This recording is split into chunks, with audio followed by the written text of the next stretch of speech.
அவைக்கு இப்போ தாங்கள் பிறந்த நாடு தான் அவைக்கு சொந்த நாடு. சரியா. ஆன்மீக சரி, உறவுகள் அனைவருக்கும் ஓகே. மிருதான புதன் பரப்பின் மகிழ்வான காலை உற்சாக வணக்கம் வணக்கம் வணக்கம். இந்த நாள் இனிய நாளாக அமைய இந்த நொடி வரைக்கும் எங்கள் எல்லோரையும் பேச அரைக்கத்தில் உட்கார வச்ச கடவுளுக்கு மறுவதனை பகிர்ந்து இன்று அனைத்து நல்ல தினங்களையும் கொண்டாடி கொண்டிருக்கும் எல்லோருக்குமே இந்த வாழ்த்துக்களையும் கூறியபடியே 15/7/2026 மற்றும் ஒரு புதன்காலை நேரில் பொழுதோடு இணைகின்றோம்.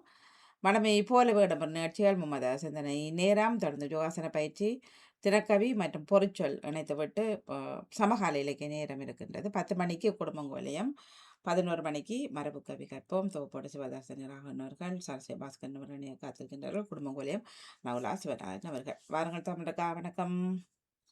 உற்சாக வணக்கம் வாணி. மும்மத சிந்தனை நேரம் ஆரம்பமாகிறது. முதலாவதாக டேவிட் அண்டனி அவர்கள் உங்கள் சிந்தனையை தாருங்கள். ஆண்டவர் தம் மக்களை தள்ளிவிடார் என்கின்றார் சங்கீத ஆசிரியர். பிதாச்சுதன் தூயாவியின் பேராலே ஆமேன்.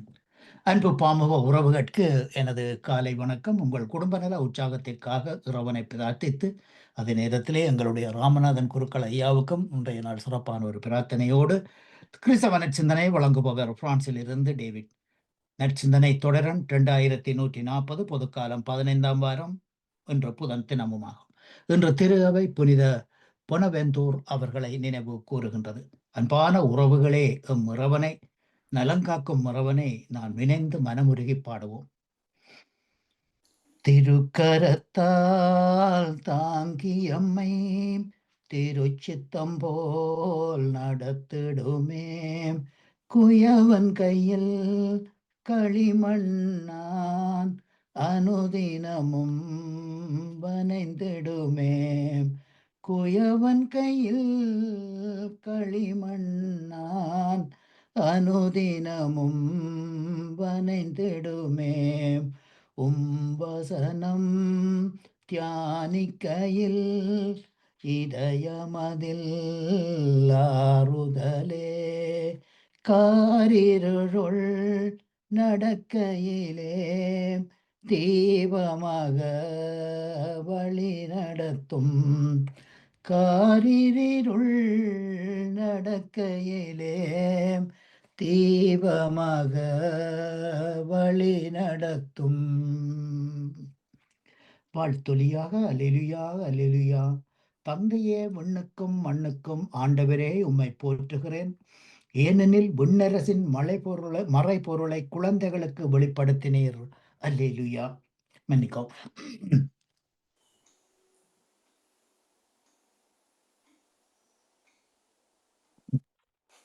ஓகே. இன்றைய நற்செய்தியாக புனித மத்தேயு எழுதிய நற்செய்தியில் இருந்து வாசகம்.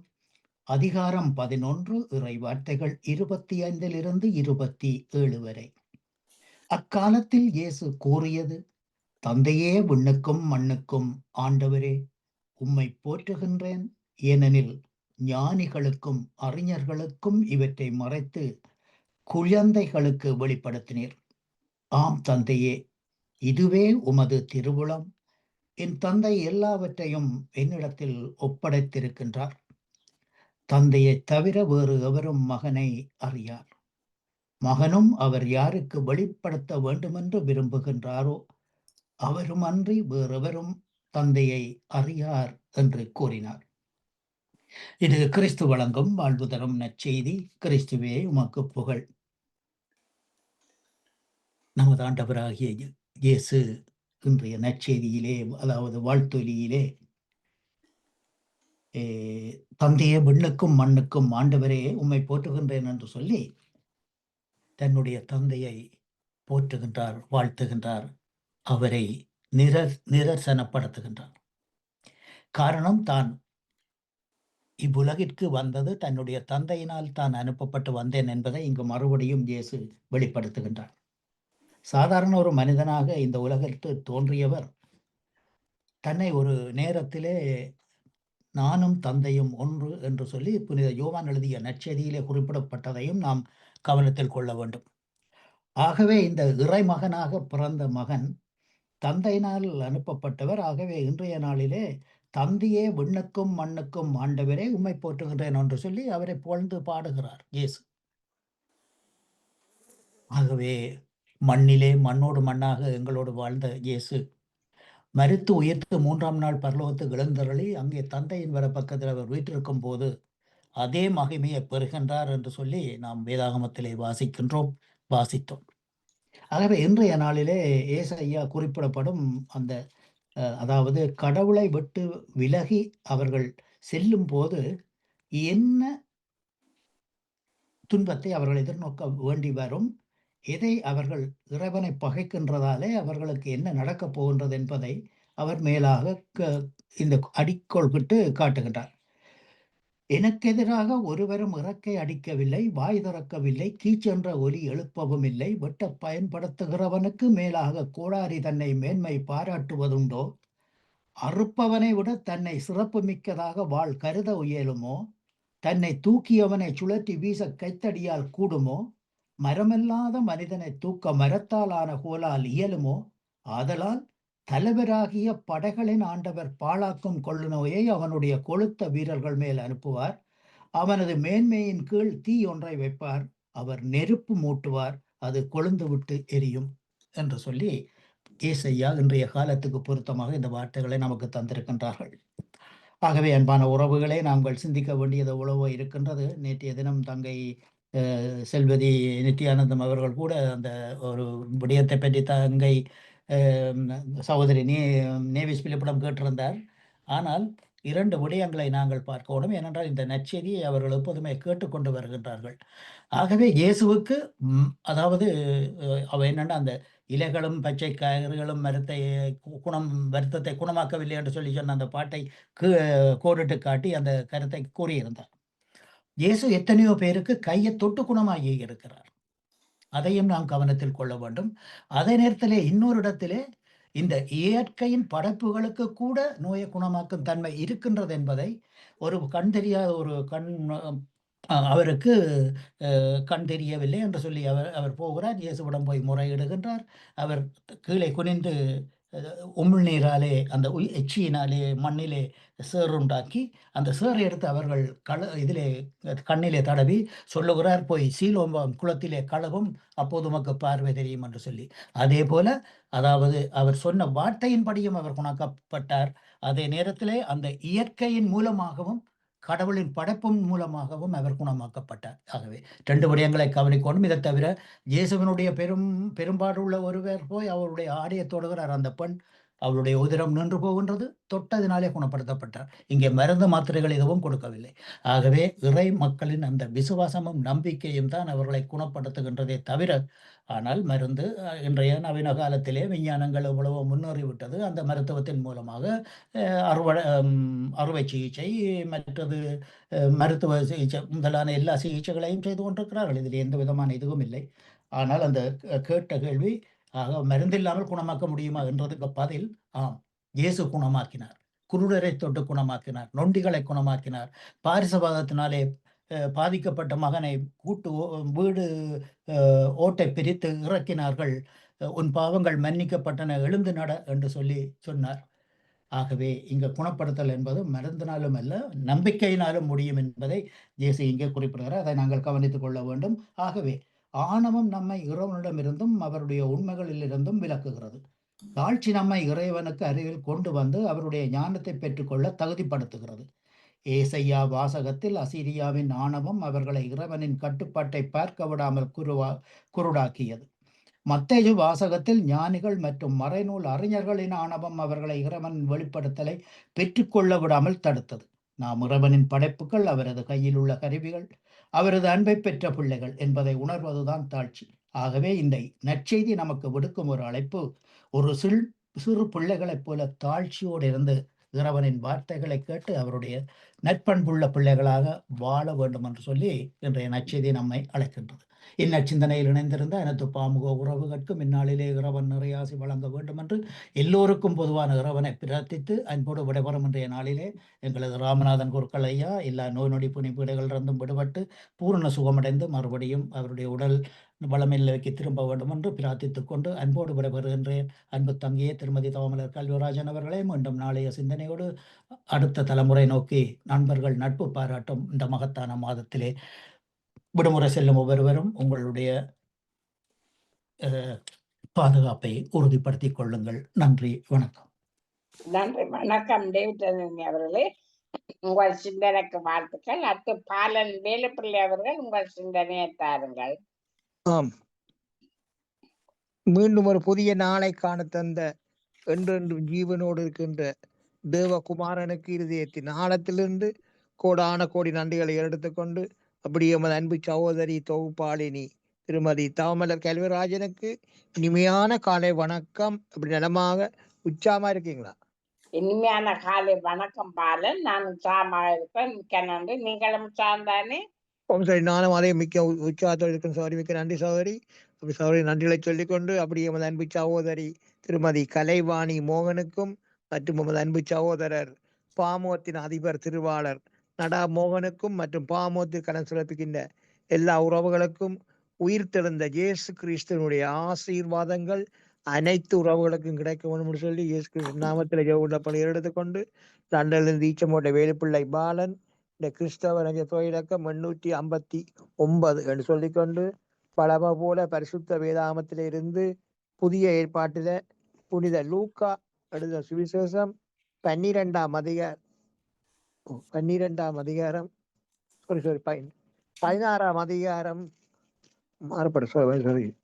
16ஆம் அதிகாரம் இறை வார்த்தைகள் 10 20 முடிய. கர்த்தருடைய பரிசுத்தம் உள்ள நாமத்துக்கு ஸ்தோத்திரம்.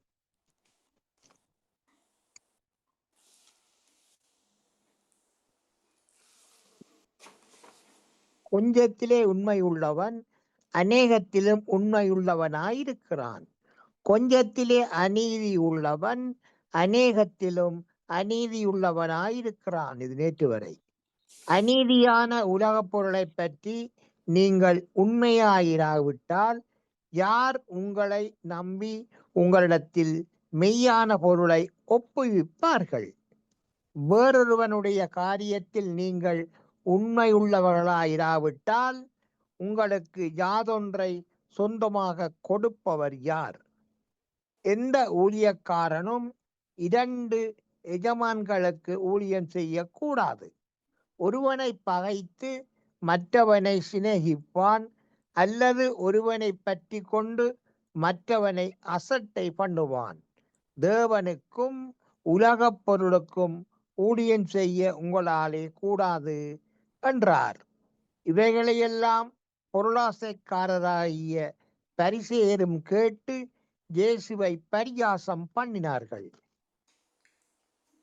இயேசு அவர்களை நோக்கி, நீங்கள் மனுஷர் முன்பாக உங்களை நீதிமான்களாக காட்டுகின்றீர்கள், தேவனோ உங்கள் இருதயங்களை அறிந்திருக்கிறார்.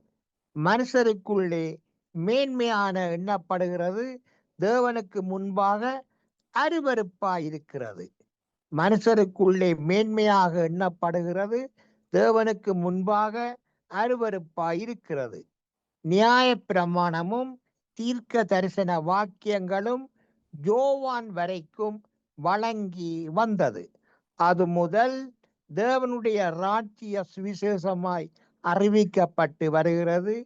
யாவரும் பலவந்தமாய் அதில் பிரவேசிக்கிறார்கள். வேதத்தில் ஒரு எழுத்தின் உறுப்பு அவமாய் போவதை பார்க்கிலும் வானமும் பூமியும் ஒளிந்து போவது எளிதாயிருக்கும். தன் மனைவியை தள்ளிவிட்டு வேறொருத்திய விவாகம் பண்ணுகிறவன் விபச்சாரம் செய்கிறான். புருஷனாலே தள்ளப்பட்டவனை விபச்சாரம் பண்ணுகிறவனும் விபச்சாரம் செய்கிறான். ஐஸ்வர்யமுள்ள ஒரு மனுஷன் இருந்தான். அவன் இரத்தாம்பரமும் விலையேறப்பட்ட வஸ்திரமும் தரித்து அனுதினமும் சம்பீரமாய் வாழ்ந்து கொண்டிருந்தான். லாசரு என்னும் பெயர் கொண்ட ஒரு தரித்திரனும் இருந்தான். அவன் பருக்கள் நிறைந்தவனாய் அந்த ஐஸ்வர்யவானுடைய வாசலருகே கிடந்து அவனுடைய மேசையிலிருந்து விழும் துணிக்கைகளாலே தன் பசியை ஆற்ற ஆசையாயிருந்தான். நாய்கள் வந்து அவன் பருக்களை நக்கிட்டு. இதன் தொடர்ச்சி நாளை தொடரும் சொல்லிக்கொண்டு கர்த்தருடைய பரிசுத்தமுள்ள நாமத்துக்கு ஸ்தோத்திரம். அம்மை அப்பன் உந்தன் அன்பே நிரந்தரம் மாறுமுறையில் மாறாவும் உறவே நிரந்தரம் அம்மை அப்பன் உந்தன் அன்பே நிரந்தரம் மாறுமுறையில் மாறாவும் உறவே நிரந்தரம் இம்மை வாழ்வில் வறுமை இருப்பது நிரந்தரம் இம்மை வாழ்வில் வறுமை இருப்பது நிரந்தரம் நான் வாழ்ந்த பின்பும் உம்மில் உயிர்ப்பது நிரந்தரம் நாம் வாழ்ந்த பின்பும் உம்மில் உயிர்ப்பது நிரந்தரம் ஆமென் நிரந்தரம் நிரந்தரம்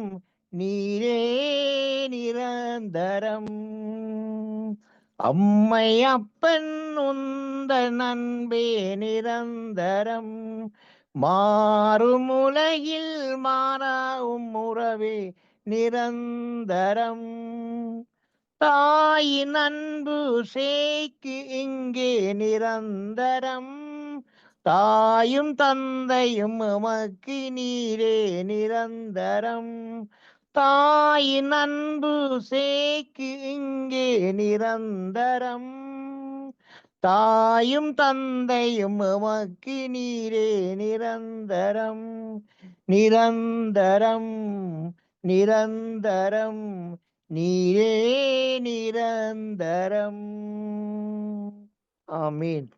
அன்பான இயேசுராஜனுக்கு முன்னும் கோடான கோடி நன்றிகளை சொல்லிக்கொண்டு தகப்பனே பிரியான மார்க்கமாக ராஜா உங்களது பிள்ளைகள் எந்தெந்த வாகனங்களில் வழியில் சென்று கொண்டிருக்கிறார்களோ மற்றும் செல்ல இருக்கின்றார்களோ மற்றும் எந்தெந்த இடங்கள் இருக்கின்றார்களோ எல்லா இடங்களிலும் இயேசுராஜனுடைய பிரசன்னம் பாதுகாப்பு தயவு இருக்க வேண்டும் என்று ஜெபிக்கிறேன் ராஜா. அப்படியே தினமும் நீங்கள் பாதுகாத்து வருகிறமைக்காகவும் இந்த நாளிலும் பாதுகாப்பாக வழிநடத்திக் கொண்டிருப்பதற்காகவும் இயேசுராஜனுக்கு மீண்டும் கோடான கோடி நன்றிகளை சொல்லிக் கொண்டு தகப்பனே ராஜா பிரசவங்களுக்காக காத்திருக்க சகோதரிகளுக்கு சுவ பிரசவங்களை கட்டளை ஜபிக்கிறேன் தகப்பனே. தாயையும் சேயும் சுவபலத்தோடு மறுபடியும் இந்த உலகத்தை கொண்டு ஜபிக்கிறேன் ராஜா. தாயுடைய தேவைகளை சந்திங்க, எல்லோரையும் ஆசீர்வதிங்க, வழி எடுத்துங்க, பாதுகாத்துக் கொள்ளுங்க ராஜா. அதே போல தகப்பனே உலக ரீதியில் நிரந்தரமான சமாதானத்தை கொண்டு ஜபிக்கிறேன் ராஜா. எந்தெந்த நாடுகளில் போர் நடக்கும் ராஜா, அந்த நாடுகளின் அதிபர்களோடும் இராணுவ தளபதிகளோடும் மந்திரிகளோடு நீங்கள் பேசுங்க. நீங்கள் பேசு ராஜா. நிரந்தர சமாதானத்தை கொண்டு உள்ள பிள்ளைகளை சந்தோஷமாக வாழ வைங்க ராஜா. சந்தோஷமாக வாழ வைங்க. அதுக்காக நான் சொல்லுறேன் தகப்பனே. சோத்திரம் சோத்திரம் ராஜா. மற்றும் தகப்பனே பாமோத்தின் அதிபர் குடும்பம் கைட்டு செய்யும் சகலவற்றையும் அனுதினம் அவர்களை ஆசீர்வதித்து அவர்களை பலப்படுத்தி அவர் செல்லுமிடமெல்லாம் அணுவினாடியும் கூடவே இருந்து அவர்களை இறங்களாட மூடி பாதுகாப்பாக வழிநடத்த வேண்டும் என்று சொல்லி இயேசப்பாவோட பிரார்த்தனை எடுத்துக்கொண்டு சரிவிட வர்றேன். நன்றி, வணக்கம். நன்றி, வணக்கம். பாலன் வேலுப்பிள்ளை அவர்களே, உங்கள் சிந்தனைக்கு வாழ்த்துக்கள். அடுத்து நேவி ஸ்பிரிட்ஸ் உங்கள் சிந்தனையை தாருங்கள். சமூக உறவுகளுக்கும் திருமதி நடாமுகன் வாணிமுகன் அவர்களுக்கும் என்ன காண இல்லை. உங்கள் அரவாசி தான் தெரிகிறது. அதுதானே இப்ப கொஞ்சம் பதியுங்க, கொஞ்சம் பதியுங்க. சரி சரி. ஆமாம். இனிய காலை உற்சாக வணக்கம் திருமதி டாமுலர் கல்விராஜன் அவர்களே. வணக்கம். சமூக உறவுகளுக்கும் திருமதி நடாமுகன் வாணிமுகன் அவர்களுக்கும் நச்சிந்தனை வழங்கியவர்களுக்கும் கேட்டுக்கொண்டிருக்கும் உறவுகளுக்கும் என்னுடைய அன்பான வணக்கத்தை கூறிக்கொண்டு என்னுடைய இறைவார்த்தையின் என்னுடைய நச்சிந்தனை தொடர்ந்து 2048 என்றும் கூறிக்கொண்டு 2048 என்னும் கூறிக்கொண்டு இன்றைய இறை வார்த்தையின் சிந்தனையாக கற்றது கைமண்ணளவு கல்லாதது உலகளவு என்பது போல நாம் ஞானம் பெற்றிட அழைக்கின்றது இன்றைய இறை வார்த்தை. ஒருவர் எவ்வளவு பெரிய அறிவாளியாக இருந்தாலும் அவரால் கடவுளது மனதையோ திட்டத்தையோ அறிந்து கொள்ள முடியாது. ஏனெனில் மனதில் எளிமை கொண்டோருக்கே அவர் தம்மை வெளிப்படுத்த ஆவல் கொள்கின்றார். இயேசு தன்னுடைய அனுபவத்தை இங்கு விவரிக்கின்றார். சாதாரண எளிய மக்கள் இயேசுவை ஏற்றுக்கொண்டனர். ஆனால் ஆளுகின்றவர்கள் அவரை ஏற்றுக்கொள்ளாமல் புறம் தள்ளுகின்றார்கள். இயேசு இங்கு அறிவு ஆற்றலை கண்டிக்கவில்லை, மாறாக அறிவு செருக்கை சாடுகின்றார். தன்னை ஏற்றுக்கொள்ளாததால் கோபப்படவில்லை, உண்மைக்கு செவி சாய்க்காததால் கண்டனம் செய்கின்றார். நற்செய்தியை அறிவுபூர்வமாக அணுகினால் புரிந்து கொள்ள முடியாது, மாறாக இதயபூர்வமாக அணுக வேண்டும். கடவுளை அணுக எளிய உள்ளத்தவராக நாம் மாற வேண்டும். அவர் நமக்கு எட்டாதவர் அல்ல, நம்மோடு நெருங்கி வர ஆவல் கொண்டிருப்பவர். அப்படிப்பட்ட அன்பு வைத்திருக்கும் கடவுளை எளிய மனதோடு நெருங்கினால் அவர் அருள் நமக்கு நிச்சயம் கிடைக்கும். குழந்தை உள்ளம் கொண்டு கடவுளின் வெளிப்பாட்டை திறந்த மனதோடு ஏற்க முன்வந்தவர்கள் இறையாட்சியின் மறைபொருளை புரிந்து கொண்டவர்கள். இயேசு இத்தகையோரை புகழ்ந்துரைக்கின்றார். யார் யார் தங்கள் இதயத்தை இறுக வைத்துக் கொண்டு கடவுளின் வல்ல செயலுக்கு முட்டுக்கட்டை இடுகின்றார்களோ அவர்கள் கடவுள் ஆட்சியின் மாட்சியை அறிந்து கொள்ள தவறிவிட்டார்கள் என்றே கூற வேண்டும். இந்த இழிநிலையை நமக்கு ஏற்படாமல் நாம் குழந்தை மனம் கொண்டவர்களாக கடவுளை நம் உள்ளத்தில் ஏற்க வேண்டும். கடவுளை சார்ந்து வாழ்பவர்களை அவர் ஒருபோதும் கைவிட மாட்டார். இத்தகையோருக்கு தெய்வத்தின் ஆசைக்கும் குறைவில்லை. எல்லா சூழலிலும் தெளிவு, திறமை, திடம் பெற்று மகிழ்வோடு வாழ மன வலிமை பெறுவர். இறைவா, கல்லான இதயத்தை எடுத்துவிட்டு எங்களுக்கு கனிவான இதயத்தை தாரும். குழந்தை உள்ளம் கொண்டு நிறைவுடன் வாழ எங்களுக்கு பலம் தாரும் என்று வேண்டிக் கொண்டு, மழலை இதயம் நாடி வரு ஏனை விளைவீரோ, இசை குழலினொலியில் மயங்குவோரே பேச வருவீரோ. ஆனை போல தவிக்கும் உள்ளம் எனக்கு தாருமே, தேனை போல அருள் சுரந்து தேற்றவாருமே. குழந்தை போல பேச எனக்கு இதயமில்லையே, மழலை சொல்லும் நாட்கள் யாவும் மறந்து போனதே. இளமை போலிவில் இதயம் தானும் இறுகி போனதே, உமது அருளை எனக்கு இறந்து அருளவாரீரே என்று வேண்டிக் கொண்டு உங்களுக்கும் இந்த அதிகாலை பொழுதினிலே இறை வேண்டல் சிந்தனையில் இணைந்திருக்கின்ற எல்லோருக்கும் இந்த நாள் இனிய நாளாக மலர்ந்து எல்லோரும் எல்லா நலன்களும் பெற்று அமைதியாகவும் மகிழ்வாகவும் வாழ வேண்டும். நீங்கள் எடுத்துக்கொள்கின்ற எல்லா முயற்சிகளும் சிறந்து செழித்து மேம்பட்டு ஓங்கி வளர வேண்டும் என்று வேண்டிக் கொண்டு, இன்றைய நாளிலே வாதையில் வருத்தத்தில் துன்பத்தில் நோயில் இருப்பவர்கள் எல்லோரும் பூர்ண குணம் பெற்று சீக்கிரத்தில் நலம் பெற்று வாழ வேண்டும் என்று அவர்களுக்காக வேண்டிக் கொண்டு, உலக நாட்டின் மக்களின் சாந்தி சமாதானம் அமைதிக்காக இந்த வழியில் இறைவனை பிரார்த்தித்துக் கொண்டு உங்களிடம் இந்த அன்பாக விடைபெறுகிறேன். தவமலர் கல்விராஜன் அவர்களே, நன்றி வணக்கம். வாணிமோகனை வரவேற்றபடி நன்றி வணக்கம். நன்றி வணக்கம். நேம்ஸ்பிரிட்ஸ் அவர்களே, உங்கள் சிந்தனைக்கு வாழ்த்துக்கள். அடுத்து அண்ணா பாலமுரளி அவர்கள் உங்கள் சிந்தனையை தாருங்கள். மீண்டும் ஒரு காலை பொழுதில் செய்த இறைவனுக்கு நன்றியை கூறிக்கொண்டு, பாமுகன் தொலைக்காட்சியில் இணைந்திருக்கும் அத்தனை உறவுகளுக்கும் எனது காலை வணக்கத்தையும் வாழ்த்துக்களையும் கூறிக்கொண்டு, இன்றைய நற்செய்தியிலிருந்து சிந்தனைக்காக, என் தந்தை எல்லாவற்றையும் என்னிடம் ஒப்படைத்திருக்கின்றார். தந்தையை தவிர வேறு எவரும் மகனை அறியார்.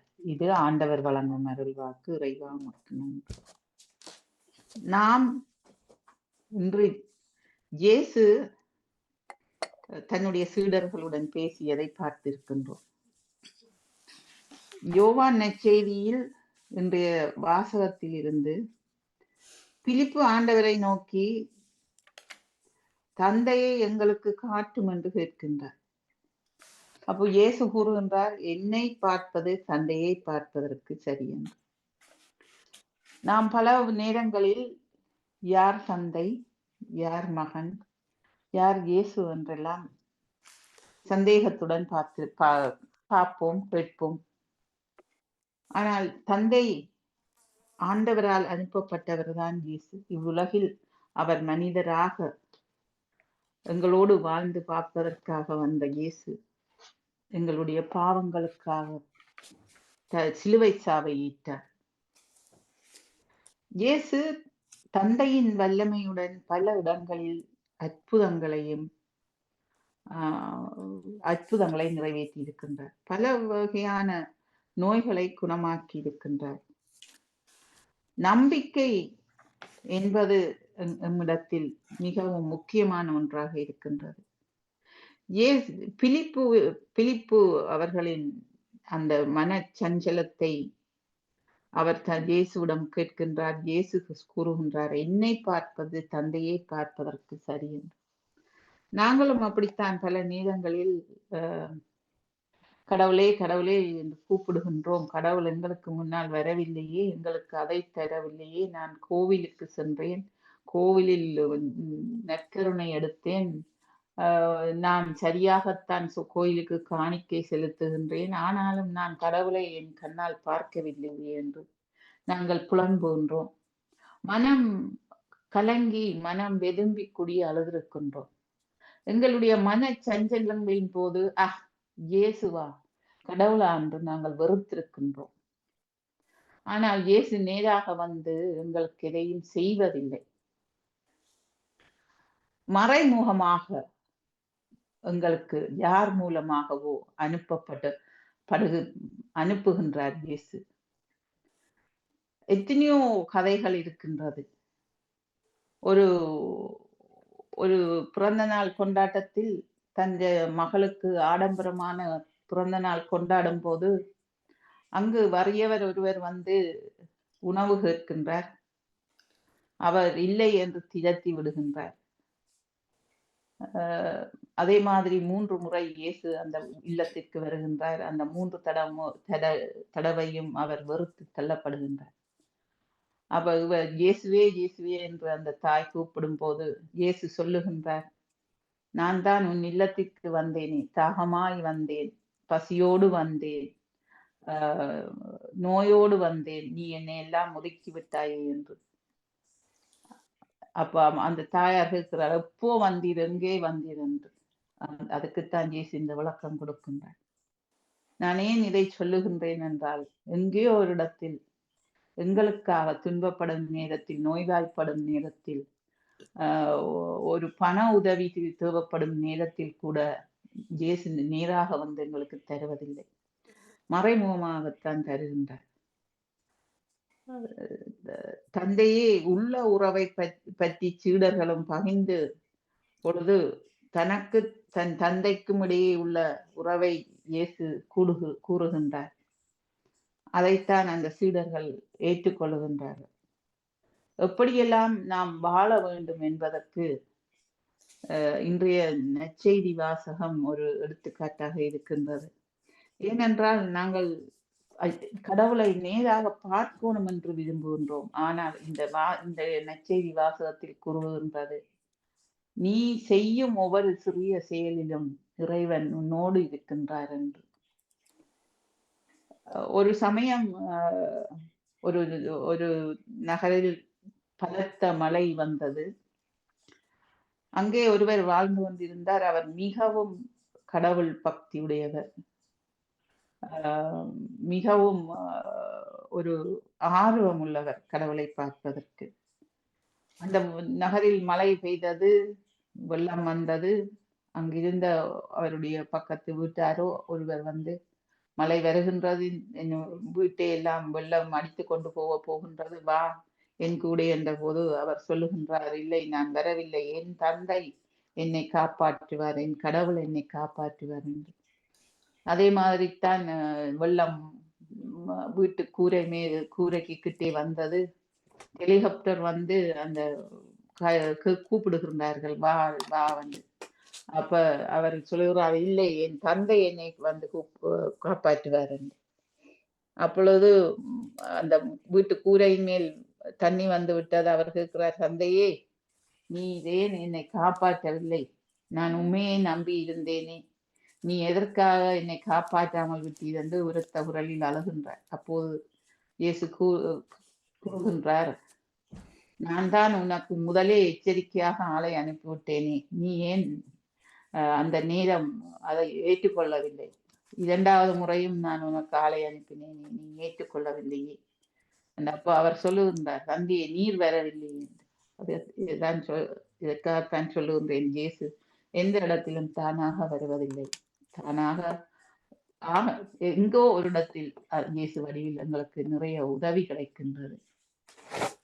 எங்களை மனிதனாக படைத்து இந்த உலகில் அனுப்பிய இயேசு எப்பொழுதும் எங்களை காத்து வழி நடத்துவார். எப்பொழுது எல்லாம் எங்களுக்கு துன்பம் வருகின்றதோ அப்பொழுதெல்லாம் அவர் காப்பாற்றுவார் என்ற நம்பிக்கையோடு இன்றைய நாளை தந்த இறைவனுக்கு நன்றியை கூறிக்கொண்டு, இயேசுவுக்கே புகழ், இயேசுவுக்கே நன்றி, மரியே வாழ்க. நன்றி, வணக்கம். நன்றி, வணக்கம். அண்ணா பாலமுரளி அவர்களே, உங்கள் சிந்தனைக்கு வாழ்த்துக்கள். இன்று கிறிஸ்தவ சிந்தனை தந்த டேவிட் ஆண்டனி அவர்கள், பாலன் வேலுப்பிள்ளை அவர்கள், நேவிட் அவர்கள், அண்ணா பாலமுரளி அவர்கள் அனைவருக்கும் வாழ்த்துக்குரியவனே. வாணி தொடருங்கள். நன்றி, வணக்கம். மிக்க மிக்க நன்றி அக்கா. தொடர்ந்து கொள்வோம். நன்றி, வணக்கம். நன்றி, வணக்கம். நன்றி, வணக்கம். நமக்கு வருகின்றது சிந்தனை நேரம். நன்றி, வணக்கம். இதுல ஒரு சின்ன விஷயம், மறுமை வறுமை 2 ஒன்றா வருதா? மறுமை மறுமை வறுமை 2 வேற வேற. வேற மறுமை வேற, வறுமை வேற. வறுமை என்றது கஷ்டம், அந்த இது மறுமை என்றது மறுபிறப்பு, மறுமை இன்னொரு தரம் மறுக்கிற மறுமை. மறுமையிலும் ஜேசு வேறண்டா, மறுபக்கமும் வேற வேற மாதிரி மறுமை. இம்மை வாழ்வில் மறுமை தான் வரும் அந்த பாட்டு. நான் மறுமை மானா இல்ல வருது. மறுநடா மறுமை என்று சொன்னார், அதான் கேட்டேன். மறுமை தான் அந்த வார்த்தை. சரி, இல்லாதான் நான் யோசிச்சேன், மறுமை வரமே வரையன் வறுமை என்று சொல்றார், 2 உண்டோன்னு யோசிச்சுட்டேன். அவர் வறுமை வறுமை என்ன இதுக்கு பாத்தீங்கன்னா, எங்கட வாழ்நிலை வறுமை இருப்பது நிரந்தரம் தானே. மறுமை தான் அந்த பாட்டு வார்த்தை. இன்மை வாழ்வில் மறுமை இருப்பது மானா சொல்றீங்களா? மானா வறுமை வறுமை நீங்க வானா போட்டீங்க. மறுமை இல்ல பாலன் அவர்களே, இன்மை வாழ்வில் மறுமை இருப்பது. மறுமை இருக்கானே, மறுமைனே சோதி என்ன இருக்கு? மறுமை இல்ல, அதான் எனக்கு தெரியும், அதான் கேக்குறேன். இம்மை மறுமை என்ன மறுமை மனுஷன் வாழ்க்கையில இல்ல, நீங்க அந்த வார்த்தை நீங்க அந்த பாட்டை பாருங்க, மானா இருக்கா வானா இருக்காண்டு. நான் என்ன சவரி நான் யூடியூப்ல கேட்டு ஸ்டாப் பண்ணி நானே அதே யூடியூப்ல நானும் கேட்டு பார்த்து பாடமாக்கி வச்சுதான் நான் இப்ப இதை கேட்கிறேன். நான் எழுதுறேன் பார்த்துட்டு. நான் எழுதுறேன் இல்ல, நான் கேள்வி ஞானம். தம்பி பாலன், அதாவது உலகத்தில சில தமிழ் சொல்லுகளுக்கு இம்மை என்றது இங்க உள்ள வாழ்க்கையும், மறுமை என்றது மறு உலக வாழ்க்கையும், விண்ணகம் மண்ணகம். இம்மை வரும் மறுமை, அதுதான் அங்க உள்ள 2க்கும் உள்ள வித்தியாசம். அதுதான் இம்மை என்று சொல்லி சொன்னால் இவ்வுலக வாழ்வு, மறுமை என்று சொல்லி சொன்னால் நாங்கள் இறந்த பிறகு நடக்கிற அந்த விடயங்கள், அதுதான் அந்த மறுமை. ஓகே, சாரி, நான் செக் பண்ணி பாக்குறேன். நான் அந்த பாட்டை பார்த்து அவசரத்துல மானாக்கு வானா போட்டு அதுல ஒரு குறையும் இல்ல. அது விளக்கத்தை என்னன்னா, நான் டேவிட் அண்ணா, நான் எல்லா பாட்டுகளும் எழுதி வச்சுக்கிறேன். ஒரு 300 பாட்டு கிட்ட ஒன்றுலயும் 10 கொழி வச்சுக்கிறேன். இந்த பாட்டு 27ஆம் தேதி 4ஆம் மாசம் 21ஆம் ஆண்டு எழுதினேன். சரி சரி, ஒரு செவ்வாய்க்கிழமை எழுதி வைக்கிறேன். சில பாட்டல்கள் பிழைச்சு போயிருக்குது, திருத்துங்க அதை. ஏன்னா 2 சொன்னாலும் அது பாட்டே பிழைச்சு விருப்பம். மறுமை மானாக்கு மானா போட்டு நான் இப்ப எழுதி பார்த்தேன். மானா வந்தது இல்ல, மானா எழுதி பார்க்க தேவையில்லை. என்ன இவ்வளவு கிறிஸ்தவர்கள் இல்ல, ஏனப்பா இல்ல, அப்படி இல்ல வாணி, ஒருவேளை பிழை என்றது எங்கேயும் நடக்கலாம். அந்த பாட்டு ஆரம்பத்துல இருந்து நானும் யோசிச்சேன், இம்மை மறுமை அண்டு வறுமையோ மறுமையோ வந்துட்டு. வறுமை நிரந்தரம் இல்ல தானே, வறுமை மாறும். என்ன வறுமை பாலன், உங்களுக்கு காசு வந்தா வறுமை இல்லாம போயிட்டு, மறுமை இருப்பது நிரந்தரம் என்று படிக்கிறீங்க. இல்ல நிரந்தரம். சரி, இல்ல, அதுக்குள்ள விஷயத்தை கலக்க கூடாது. வறுமை வேற, இம்மை வேற, மறுமை வேற. மறுமை வேற, அதான் மறுமை வேற, வறுமை இல்ல. இம்மையின் எதிர்ச்சொல்லு மறுமை, அவ்வளவுதான். நன்றி, வணக்கம். ஓகே. எல்லாரிலையும் பார்க்க கூடுதலாக பாட்டை கூர்ந்து கவனிப்பது எங்கள் அன்பு தங்கை வாணிதான், கலைவாணி கவனிக்கிறதுல மோகன் நான் அவர்கள். பாடிக்கொண்டிருக்கிற கேட்கிறேன் நான் நீங்கள் அது அது இல்ல, நான் கேட்கிறேன், நாங்கள் பாடிக்கல கூட நீங்கள் தொடர்ச்சியா பாடுவீங்கள். அது சகோதரி ஒரு ஞானம். நான் பாட்டு அது போட்டு சகோதரி இப்படி கேட்பேன். ஆமா முந்தி சொல்றேன் நீங்க நீங்க இந்த இந்த இந்த நச்சிந்தனை இந்த இது சாட்சியெல்லாம் கேட்கணும்னு முந்தி சொன்ன நீங்க சொல்றீங்க. பாஸ்டர் ஸ்டீவன் என்ற ஒரு பாஸ்டர் இருக்காரு தமிழ்நாட்டுல, அவர்கிட்ட மெசேஜ் கேட்டு பாருங்க, கண்ணீரோடு இப்ப அதை சும்மா கேட்டு பாருங்க எப்படி என்று. Pastor Steven. சரி, நன்றி, வணக்கம். ஓ. நன்றி. நிறைய குறைந்த சிந்தனை தமிழக்கா ஏன் ஸ்டீவனே